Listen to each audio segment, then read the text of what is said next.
So picture this. You're driving down the highway at night in your brand new state-of-the-art electric vehicle. Oh, yeah.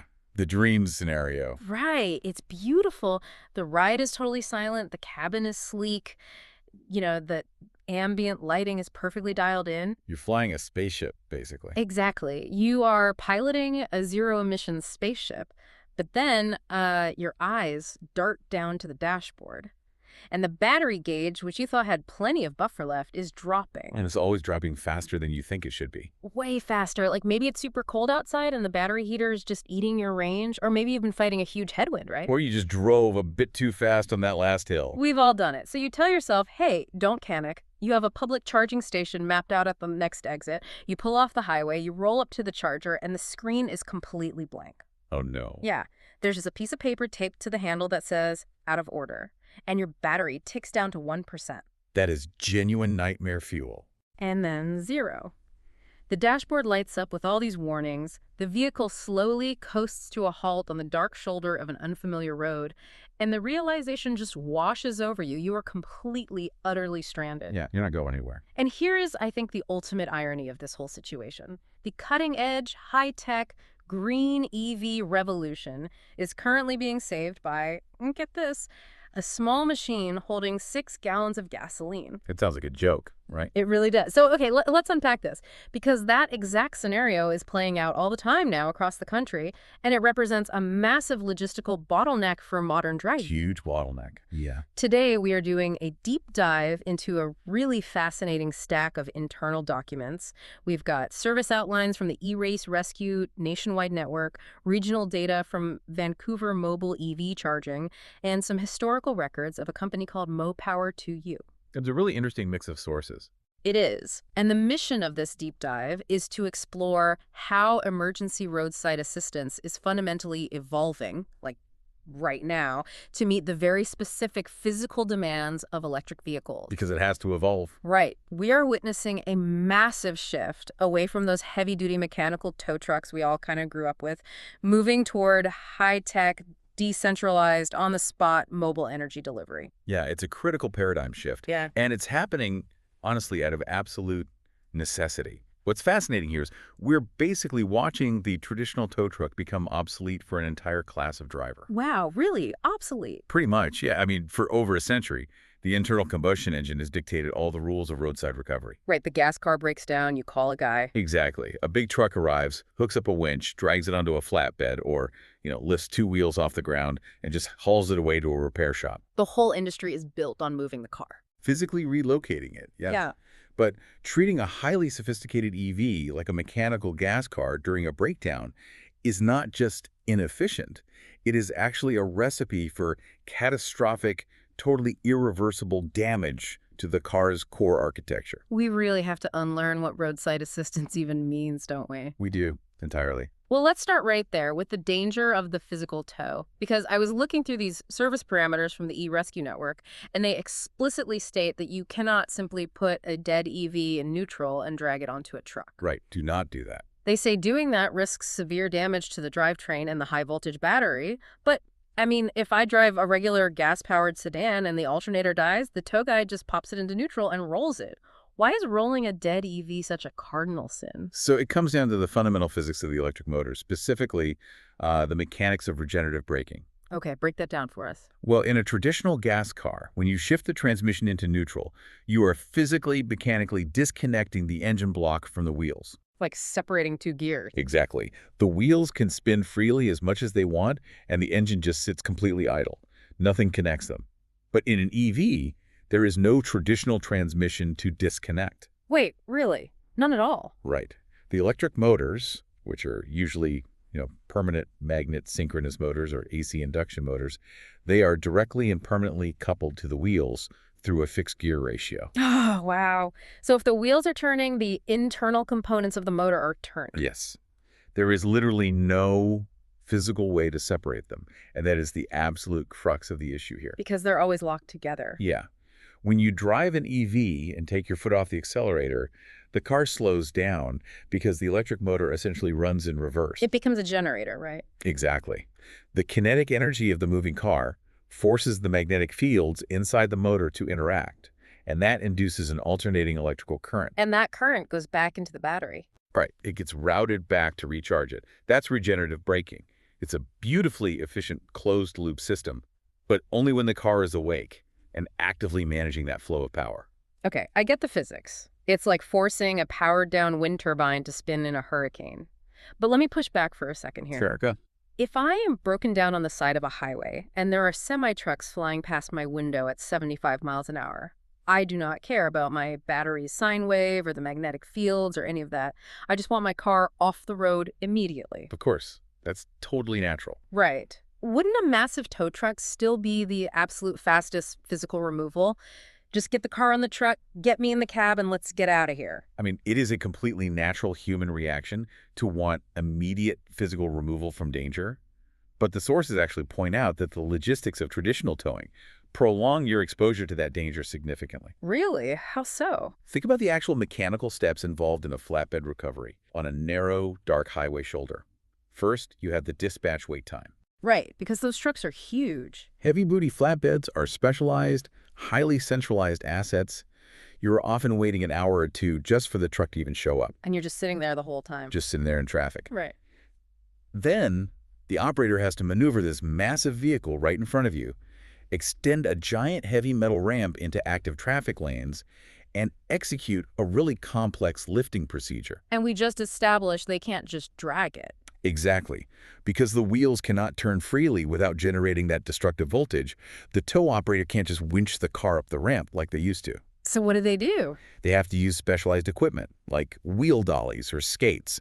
They literally have to jack up the heavy EV, and remember, EVs often weigh 1,000 to 2,000 pounds more than a comparable gas car. Oh, right, because of the massive battery pack. Right. So they jack it up, slide these little skates under the tires, and then carefully, slowly drag this totally immobilized vehicle up a steep incline.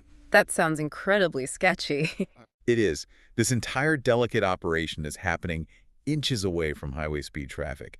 It takes a significant amount of time. And while they are doing all this jacking and skating and winching, I am just standing on the shoulder, freezing, hoping nobody drifts over the white line and hits us. Precisely.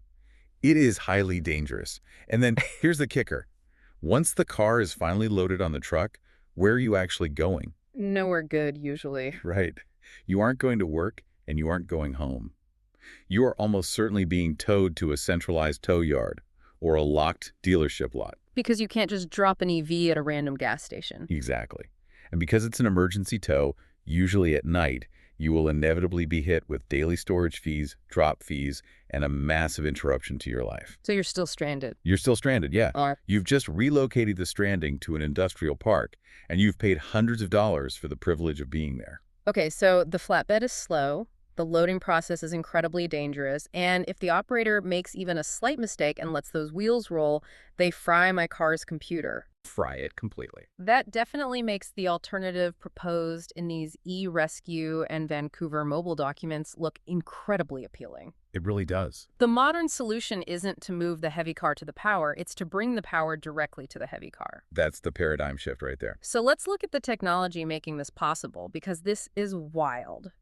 The Vancouver data details a specific piece of equipment called the Evroad Hero RH9K. The RH9K. I'm looking at the physical specs they've listed here, and it's almost hard to believe.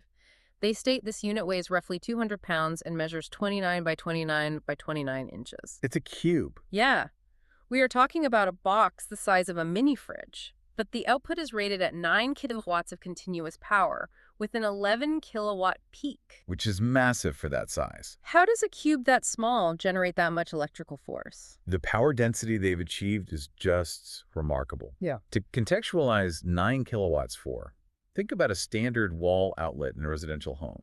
The one you plug a TV or a vacuum into. Sure, just a normal plug. Right. That outlet delivers roughly 1.4 to 1.8 kilowatts continuously. This little 29-inch box is safely manufacturing and pumping out more than 5 times the continuous electrical current of your home circuitry. Oh, 5 times. Yes, and it's doing it while just sitting on the asphalt of a highway shoulder. It is producing genuine level 2 charging speeds in a completely decentralized environment. And this brings us right back to that massive irony I mentioned at the start of the deep dive. The gasoline. Yes, the gasoline. I was reading through the technical breakdown of the RH9K, waiting to see what kind of revolutionary solid-state battery tech it uses to store all this power. And you found out it's not a battery at all. No. The ultimate rescue device for an eco-friendly electric vehicle is equipped with a 6.1-gallon gasoline tank. We have essentially invented a mobile gas station to rescue electric cars. It's so funny when you say it out loud. It's insane. Why on earth wouldn't a green tech company just use a massive portable battery to jumpstart a dead EV battery? That makes so much more sense on paper. On paper, sure. But this raises an important question about physics.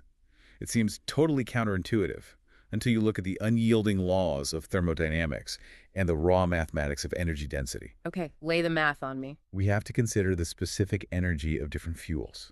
The specific energy of lithium-ion batteries, which is the amount of energy they hold relative to their physical mass, is currently around 0.25 to zero point 0.3 kilowatt hours per kilogram. Okay. Now, compare that to the specific energy of gasoline.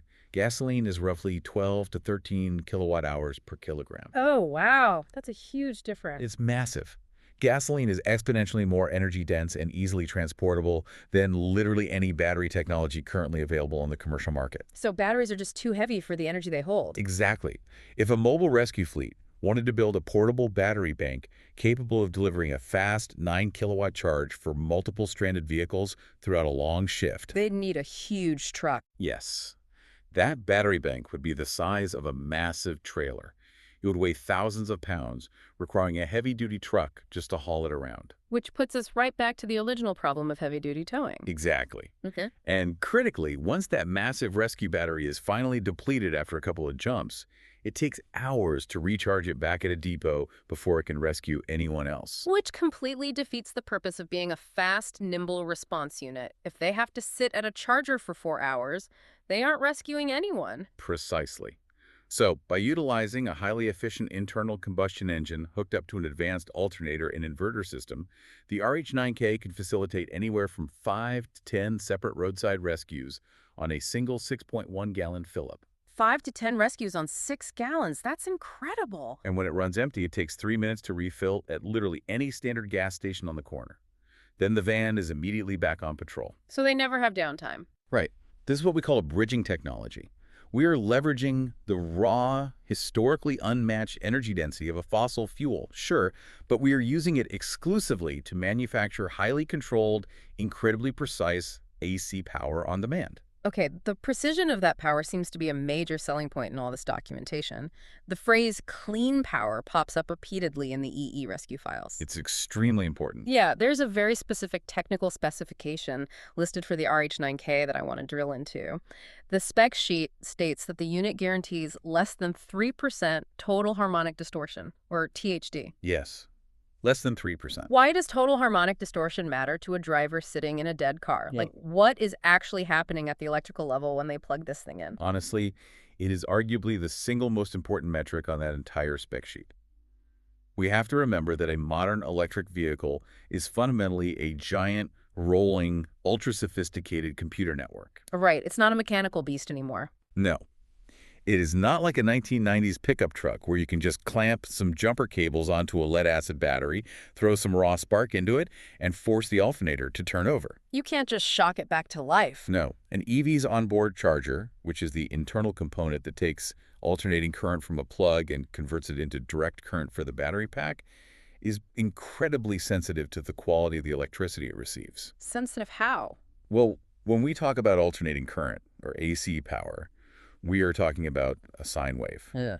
You look at electricity on an oscilloscope, pure AC power looks like a perfectly smooth, symmetrical rolling wave pattern. Like a perfectly calm ocean swell, just up and down, nice and easy. Beautifully said.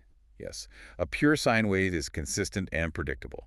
But dirty power, which has a high total harmonic distortion, looks completely different. What does dirty power look like? It looks jagged, chaotic, and unstable on an oscilloscope. It has microspikes and sudden violent voltage drops. Oh, like a really choppy storm-tossed sea. Exactly. This is the kind of power you get from a cheap, standard construction generator you'd buy at a hardware store to run, a power saw or some lights. Right, the kind that makes a ton of noise and just spits out raw electricity. Yeah. And if you try to plug a $70,000 electric vehicle into a standard construction generator, the car's computer system will instantly analyze the shape of that incoming electricity. It actually scans the electricity before letting it in. Yes, milliseconds after you plug it in. Yeah. It'll recognize the jagged, chaotic sine wave as a critical threat to its circuitry. And what does it do? The car's battery management system will immediately, physically lock out the charging port. The contactors will simply refuse to close. It locks the door. It shuts down.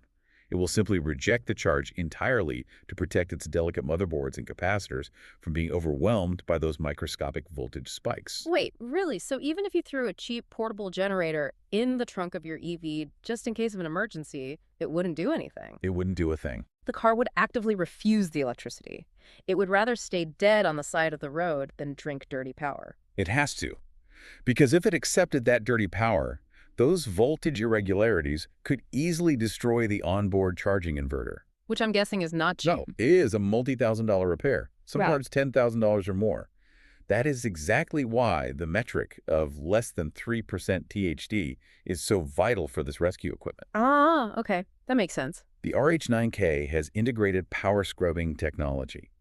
It takes the mechanical rotation of the gas engine, generates the electricity, and then mathematically smooths out the sine wave before it ever reaches the charging cable. It scrubs it clean.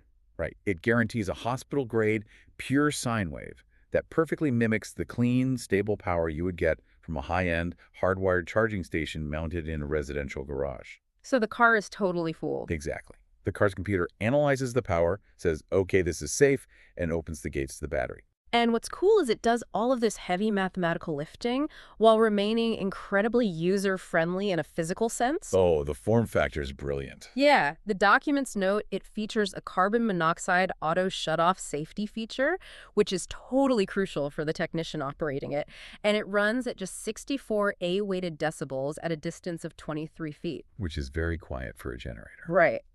For context, 64 decibels is basically the volume of a normal human conversation in a restaurant.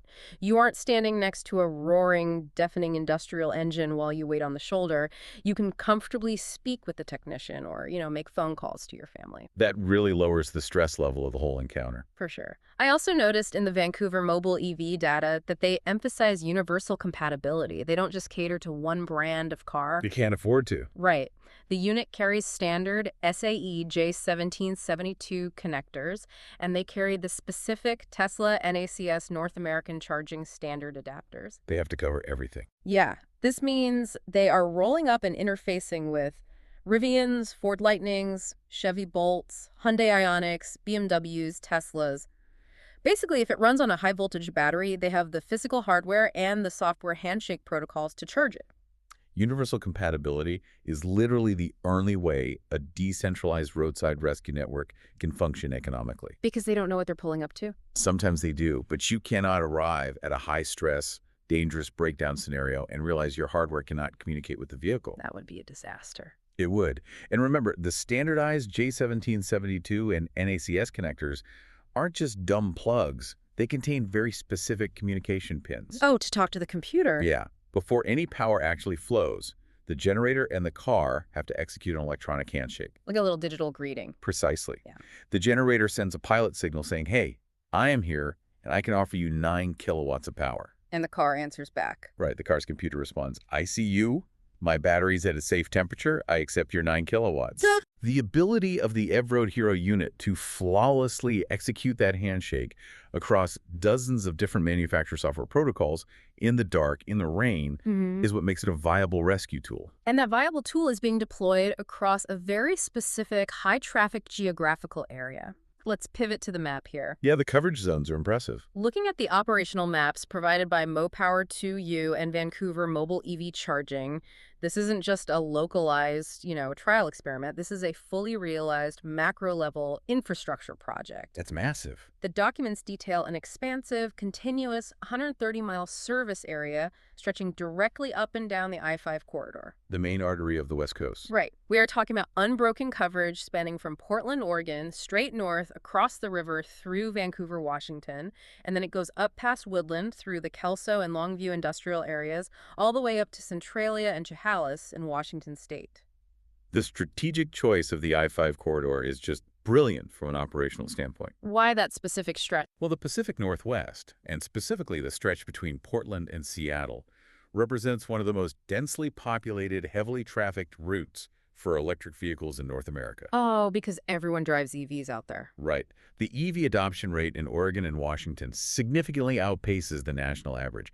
You have a massive population of drivers utilizing this specific arterial highway for daily commuting, weekend travel, commercial transport, you name it. So they're fishing where the fish are.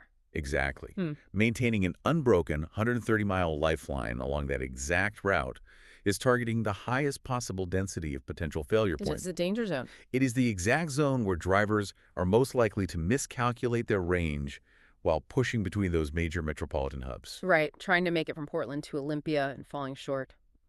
And zooming in on the southern section of that map, Vancouver mobile EV charging acts as a primary operational hub. Yeah, Vancouver is the epicenter for them. They maintain a specific 45-mile active rescue radius centered right on Vancouver, Washington. But when you look at how a 45-mile radius actually falls on a real map, it covers immense ground. It's a huge circle. It blankets all of Clark County in Washington, but then it bleeds heavily over the Columbia River to encompass the entire greater Portland metropolitan sprawl. All the suburbs. Everything. They are actively dispatching into Beaverton, Hillsborough, Tigard, Lake Oswego, Gresham, Oregon City.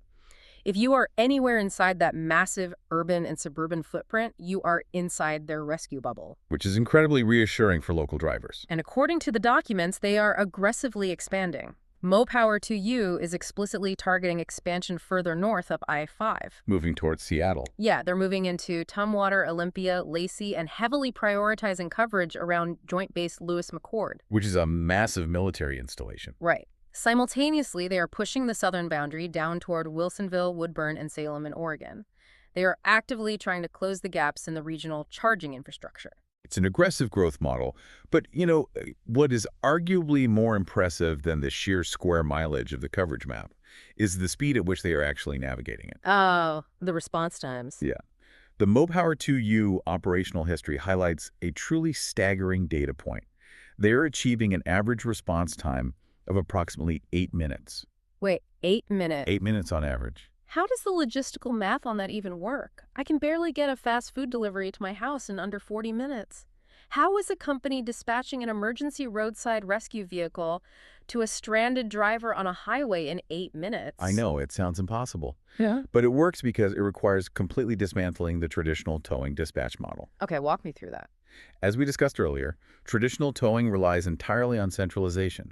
They have a large, geographically static, really expensive physical tow yard where all the heavy-duty trucks are parked. Right, behind a big chain-link fence. Yeah. When a call comes into dispatch, a massive truck has to start its engine at the yard, slowly fight its way through urban traffic and highway congestion to reach the stranded driver, execute that 45-minute loading procedure we talked about, and then slowly drive back. It's just a lot of driving back and forth. It is a wildly inefficient use of time and machinery.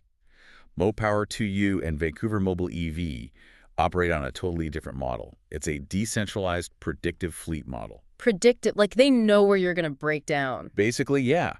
Because their rescue equipment, that RH9K unit, only weighs 200 pounds and has a tiny physical footprint, they do not need massive, specialized, heavy wreckers. Right, it's just a little cube. They mount this equipment in standard nimble cargo vans or heavy-duty pickup trucks.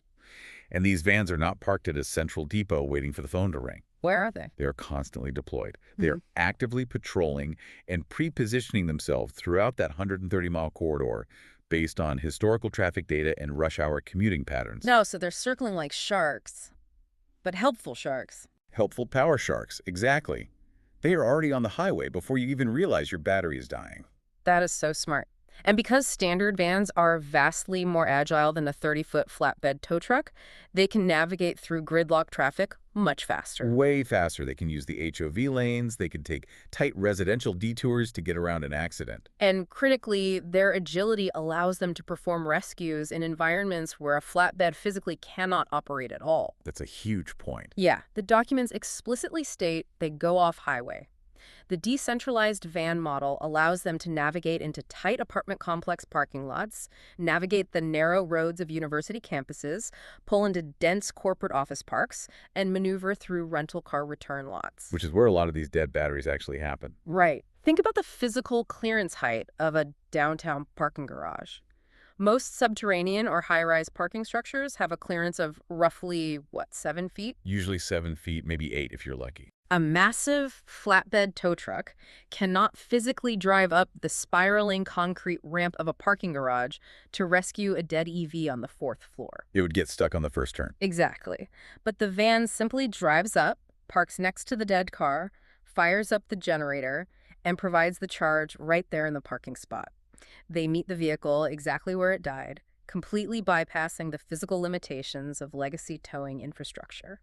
The agility of the decentralized model is literally the only reason that 8-minute response time is physically possible. Yeah. They have traded the brute mechanical force of the flatbed for the logistical speed of a mobile network. Which makes perfect sense when you look at the human element behind this whole network. Let's look at the actual origin story of MoPower2U. This is one of my favorite parts of the data. It's so interesting because this company didn't just materialize out of thin air as an automotive service. The documents show the company was founded back in 2018, but they didn't start out rescuing cars. Not at all. Their original mission was simply bringing portable power to people wherever they were.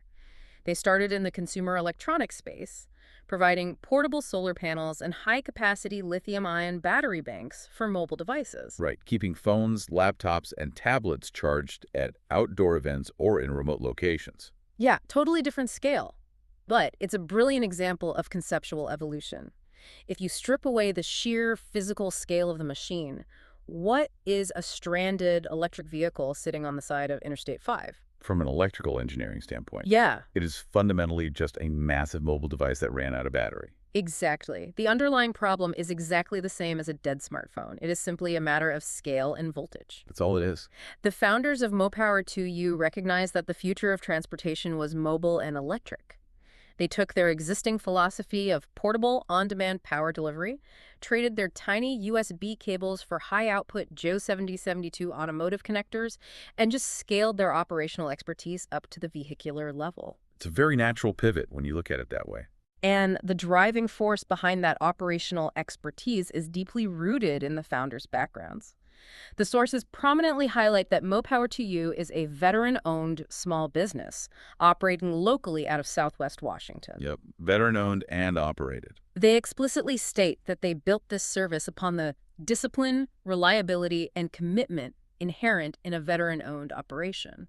And, that background is incredibly relevant to the functional reality of roadside assistance. Why is that? Think about the psychological state of a driver who is stranded on the side of a busy interstate at night. They're freaking out. Right. Their car is dead, the dashboard is dark, literal 18-wheelers are roaring past at highway speed, shaking the car, and they are acutely aware of their physical vulnerability. It is a high-stress, high-anxiety, highly unpredictable environment. It's basically a crisis situation for that person. Absolutely. Right. When that driver makes the call for help, they do not want ambiguity. They do not want a dispatcher who is guessing at arrival times or sounding unsure. No, they want help immediately. They want absolute precision.